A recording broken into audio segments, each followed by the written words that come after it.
What's up, everybody? So today's video, we're gonna go over 5 things that I love about owning my 2016 Nismo 370Z. Now, if you saw the last video, I went over things to hate about it, so definitely check that one out if you haven't seen it already. Way more than only 5 things that I love about it. I think every video I've ever made with this car, I've talked about how I just love this car. And before I begin, I do want to say that about a week ago, we hit over 25,000 subscribers. So my brother and I are really thankful for all of you and your support. It's crazy how the channel just started with just a few little car videos, and now it's grown to much more than that. And of course, we have bigger goals for bigger and better things. And on top of that, a lot of people over the last year or so have actually asked about shirts with our logo on it. Well, I've been in contact with a company that is actually local that can do screen printing and everything, and their shirts are really nice and pretty affordable. I think we'll be able to offer them closer to $25. These ones we paid about $40 for. They were online and couldn't really actually try them on before we bought them. So that is in the works. Please comment below, a separate comment from your normal comment on the video, so I can at least gauge some interest to see if we're gonna have anybody who wants a t-shirt. They have a minimum order of 12, so I need to at least get some people interested. So comment below if you want a t-shirt. So now, 5 things I love about the car. Number 1 is the seats. You sit in them every time you're in the car, and for some reason, I think the seats make the car as amazing as it really is. My biggest complaint with my previous car, which for those of you who are new, I had a 2012 370Z. The base seats, the standard seats, are just way too small. The base of them only goes up halfway up your leg, so you just have no support down here. There's no bolstering in the back at all. These ones cradle your back. You're completely stuck into it. The shoulders kind of wrap around your shoulders and you're really stuck in the car. The thigh bolstering holds your legs in perfectly, and like I said, the base goes all the way up to your knee joint.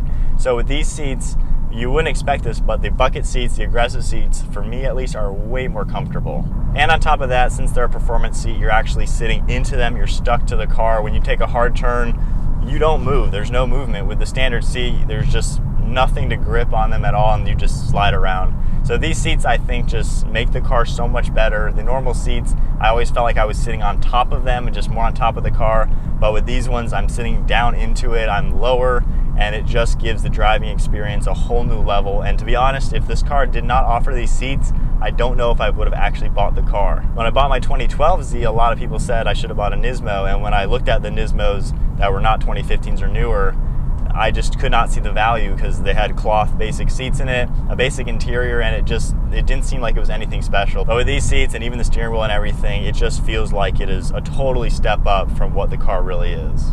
Number 2, and I think this is the biggest upgrade with this car, and that is the suspension. A lot of people say, why would you pay all that extra money for 18 more horsepower? They think that all this car is 18 more horsepower. I don't even care if it had any more horsepower. That doesn't make a difference. The car's quick enough stock. But the handling in this car is unreal. I've driven the Ferrari 458 and the GTR that was fully modified and everything. And when you're in those types of cars, you just get this ridiculous sense of rigidity in the frame and the whole structure of the car.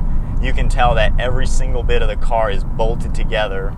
And there's absolutely zero body flex or any type of flex at all with those kind of cars. And the last few months actually owning the Red Z, I started getting a little bored with it. I had just driven the GTR, and so much of me just wanted to completely blow the bank and buy an old 2009 GTR and just to have one because it was so awesome to drive.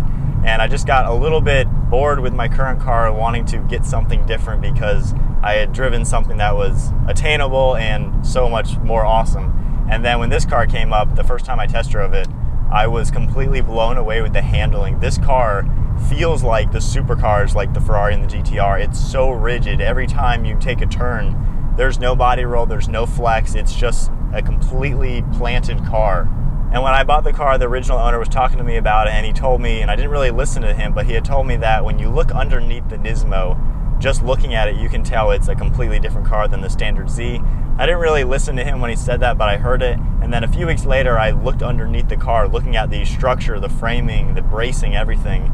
And it was completely different than the normal car. There are more cross members, there's bigger pieces, there's so much more underneath that makes this car structurally sound compared to the standard car. There's a performance damper up front, even tuned by Yamaha. Completely new suspension. Every single bit of suspension is different, and I've even heard people commenting saying that the chassis of the vehicle in this one is actually welded together rather than bolted or something.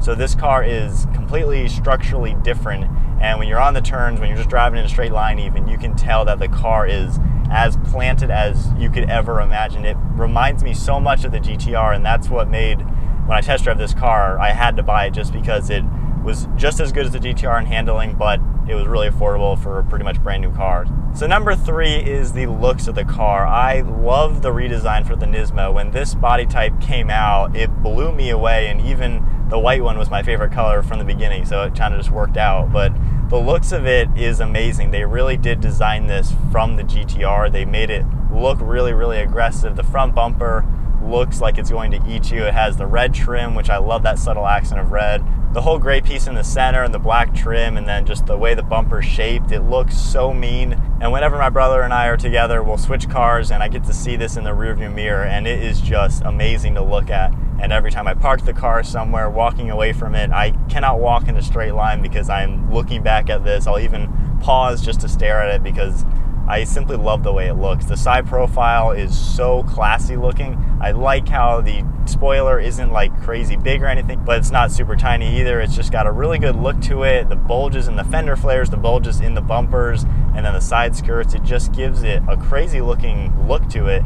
And then the rear bumper has some nice flaring to it to the sides with the little vents, more color contours in the center. And then the wheel design, I really like how it's the two-tone, the diamond cut with the metallic gray and then the polished finish. It just gives it a sweet look, of course, with the red brake calipers. So the looks of the new Nismo are just amazing, and it's crazy how many looks this car gets. Every time I'm out somewhere, multiple people will pass me and just stare at the car, which is pretty fun from my perspective, but it's crazy how it looks like it's something very special. And I've had even people ask me if it was a GTR. So it's really cool to have a car that wasn't much more than the normal Z, has the performance that I could have ever asked for, but then looks like something so special. So next up on the list, as I take this really cool roundabout with zero body roll and so much control, is the power. So when you're in the car, it's a naturally aspirated V6. This one is tuned up a little bit compared to the normal one with 350 horsepower. And I know there's a lot of people who say that this is slower than the previous Z. That's not the case, at least from my perspective. This car is faster than my brother's Lotus Evora, and when I compare the Red Z to the Lotus Evora, they were neck and neck. So this is a faster car. I'm consistently getting about a 4.80 to 60 time in it.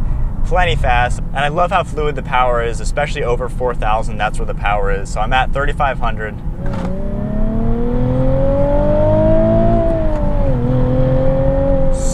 So smooth. It just pulls all the way up to redline. It redlines at 7,500 RPM. And the way the car accelerates is very predictable. It's nothing like some turbo cars where you floor it and then the turbo kicks in all of a sudden. It's just such a fluid car to drive, and it's